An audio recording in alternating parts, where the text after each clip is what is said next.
വാതിൽപ്പടി കരാറുകാർക്ക് പണം നൽകാത്തതിനെ തുടർന്ന് സംസ്ഥാനത്തെ റേഷൻ വിതരണം പ്രതിസന്ധിയിലേക്ക്. റേഷൻ കടകളിലേക്ക് സാധനങ്ങൾ എത്തിക്കുന്ന വാതിൽപ്പടി കരാറുകാർക്ക് 70 കോടിയോളം രൂപ സർക്കാർ നൽകാനുണ്ട്. വിതരണക്കാർ സമരം തുടരുന്നതിനാൽ ജൂൺ മാസം വിതരണം ചെയ്യാനുള്ള സാധനങ്ങൾ റേഷൻ കടകളിൽ ഇല്ല.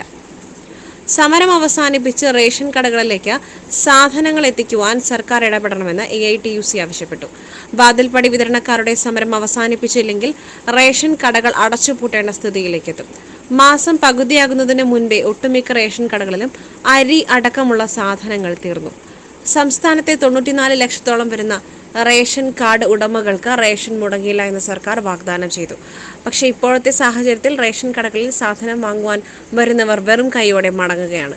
വിൽക്കുന്ന സാധനങ്ങൾക്കനുസരിച്ചുള്ള കമ്മീഷനാണ് റേഷൻ കടക്കാരന് ലഭിക്കുന്നത്. യഥാസമയം ഭക്ഷ്യധാന്യങ്ങൾ എത്തിക്കാത്തത് മൂലം റേഷൻ വ്യാപാരികൾക്ക് വരുമാനം നഷ്ടമാവുകയും ചെയ്യും. SS Gold, pure gold. SS Group, Nilambur.